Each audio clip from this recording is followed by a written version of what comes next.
Hello friends, welcome back to Honey's kitchen. ಇವತ್ತಿನ ವಿಡಿಯೋದಲ್ಲಿ ನಾನು ಬಟಾಣಿ ರವಾ ಇಡ್ಲಿ ಹೇಗೆ ಮಾಡ್ಬೋದು ಅಂತ ಹೇಳಿಕೊಡ್ತಾ ಇದ್ದೀನಿ. ಇದಕ್ಕೆ ನಾನು 1 ಕಪ್ನಷ್ಟು ಬಟಾಣಿ ತಗೊಂಡಿದ್ದೇನೆ. ಅದನ್ನೊಂದು 4 ರಿಂದ 5 ಗಂಟೆ ತನಕ ನೆನೆಸಿಡಬೇಕು. ನೋಡಿ, ಈ ಥರ ನೀರು ಹಾಕಿ ನೆನೆಸಿಡಬೇಕು. ಆಮೇಲೆ ಒಂದು ಮಿಕ್ಸರ್ ಜಾರಿಗೆ ನಾನಿಲ್ಲಿ 2 ಕಾಯಿ ಮೆಣಸು ತಗೊಂಡಿದ್ದೇನೆ, ಹಾಗೆ 1 ಇಂಚು ಶುಂಠಿ, ಹಾಗೆ ನಾವು ನೆನೆಸಿಟ್ಟ ಬಟಾಣಿ, ಹಾಗೆ ಸ್ವಲ್ಪ ಕೊತ್ತಂಬರಿ ಸೊಪ್ಪು, ಹಾಗೆ ಸ್ವಲ್ಪ ನೀರು ಹಾಕಿ ಚೆನ್ನಾಗಿ ಗ್ರೈಂಡ್ ಮಾಡಬೇಕು. ಆಮೇಲೆ ಒಂದು ಪಾತ್ರೆಗೆ ನಾನು 1 ಕಪ್ನಷ್ಟು ರವಾ ಅಂದರೆ ಸಜ್ಜಿಗೆ ಹಾಕಿದ್ದೇನೆ, ಹಾಗೆ 1 ಕಪ್ನಷ್ಟು ಮೊಸರು, ಹಾಗೆ ನಾವು ಗ್ರೈಂಡ್ ಮಾಡಿಟ್ಟ ಮಿಶ್ರಣವನ್ನು ಫುಲ್ ಹಾಕಿ, ಆಮೇಲೆ ರುಚಿಗೆ ತಕ್ಕಷ್ಟು ಉಪ್ಪು ಹಾಕಿ ಫುಲ್ ಮಿಕ್ಸ್ ಮಾಡಬೇಕು.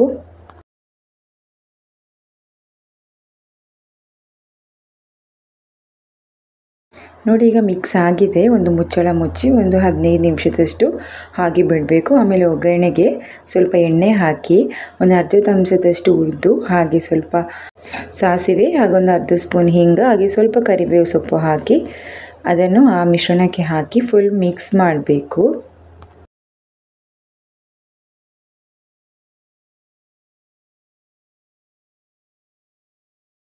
ಆಮೇಲೆ ಒಂದು ಅರ್ಧ ಸ್ಪೂನಷ್ಟು ಫ್ರೂಟ್ ಸಾಲ್ಟ್ ಅಂದರೆ ಈನೋ ಪೌಡರ್ ಹಾಕಿ ಅದಕ್ಕೆ ಸ್ವಲ್ಪ ನೀರು ಹಾಕಬೇಕು. ಆಮೇಲೆ ಫುಲ್ ಮಿಕ್ಸ್ ಮಾಡಬೇಕು.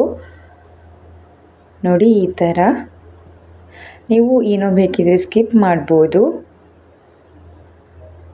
ನೋಡಿ, ಇದು different kinds of recipe matar rava idli try ಮಾಡಿ ನೋಡಿ. ಈ ಥರ ನಮ್ಮದು ಬ್ಯಾಟರ್ ರೆಡಿ ಆಗಿದೆ ಅಲ್ವಾ. ಆಮೇಲೆ ಈ ಥರ ಇಡ್ಲಿ ಪಾತ್ರೆಗೆ ನಾವು ಎಣ್ಣೆಯನ್ನು ಹಾಕಬೇಕು ಫಸ್ಟಿಗೆ. ಇಲ್ಲಿ ನಂದು ಬ್ರಷ್ ಇರಲಿಲ್ಲ, ಹಾಗಾಗಿ ನಾನು ಹಾಳೆ ದಿಂಡಲ್ಲಿ ಎಣ್ಣೆ ಹಾಕಿ ಸವರಿಸ್ತಿದ್ದೇನೆ ನೋಡಿ.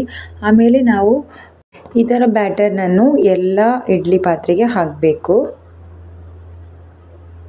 ನೋಡಿ, ಈ ಥರ ಎಲ್ಲ ಹಾಕಿ ಆದಮೇಲೆ ಸ್ವಲ್ಪ ಲೆವೆಲ್ ಟೈಪಲ್ಲಿ ಮಾಡಿದರೆ ಆಯಿತು. ಇದು ಸಿಂಪಲ್ ಆ್ಯಂಡ್ ಈಸಿ ರೆಸಿಪಿ, ಕ್ವಿಕ್ಕಾಗಿ ನಾವು ಮಕ್ಕಳಿಗೆಲ್ಲ ಮಾಡಿಕೊಡ್ಬೋದು. ಬಟಾಣಿ ಹಾಕಿ ಇದು ಡಿಫ್ರೆಂಟ್ ರೆಸಿಪಿ. ಒಮ್ಮೆ ಟ್ರೈ ಮಾಡಿ, ಟೇಸ್ಟ್ ತುಂಬ ಡಿಫ್ರೆಂಟ್ ಆಗಿರುತ್ತೆ. ಯಾಕಂದರೆ ನಾವು ಬಟಾಣಿ ಹಾಕಿರ್ತೇವಲ್ವ, ಬಟಾಣಿ ಆ ಟೇಸ್ಟ್ ಸ್ವಲ್ಪ ಡಿಫ್ರೆಂಟ್ ಆಗಿದೆ. ನೋಡಿ, ಒಮ್ಮೆ ಟ್ರೈ ಮಾಡಿ ನೋಡಿ. ಈ ಥರ ಎಲ್ಲ ಪಾತ್ರೆಗೆ ಹಾಕಿದ್ದೇವೆ. ಆಮೇಲೆ ಇಡ್ಲಿ ಪಾತ್ರೆಗೆ ಸ್ವಲ್ಪ ನೀರಿಟ್ಟು ಈ ಥರ ನಾವೆಲ್ಲ ಇಡ್ಲಿ ಸ್ಟ್ಯಾಂಡನ್ನು ಇಡಬೇಕು. ಆಮೇಲೆ ಒಂದು 10 ರಿಂದ 15 ನಿಮಿಷದಷ್ಟು ತನಕ ನಾವು ಬೇಯಿಸಬೇಕಾಗತ್ತೆ. ಬಟಾಣಿ ರವಾ ಇಡ್ಲಿ ನೀವು ಟ್ರೈ ಮಾಡಿಲ್ಲದಿದ್ದರೆ ಈ ಥರ ಒಮ್ಮೆ ಟ್ರೈ ಮಾಡಿ ಹೇಗಾಗಿದೆ ಅಂತ ನೋಡಿ.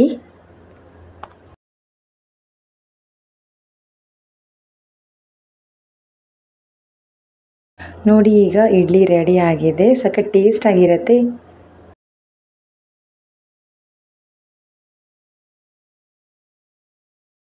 ನೋಡಿ, ನಾವು ಎಣ್ಣೆ ಹಾಕಿರೋದ್ರಿಂದ ಈ ಥರ ಸ್ಪೂನಲ್ಲಿ ಬೇಗ ಕ್ವಿಕ್ಕಾಗಿ ತೆಗಿಬೋದು.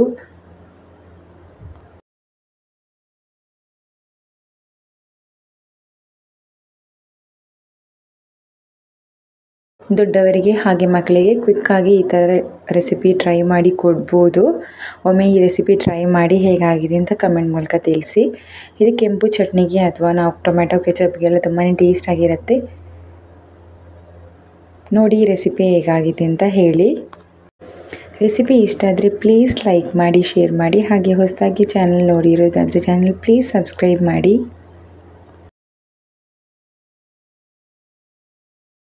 Thank you for watching. Bye bye.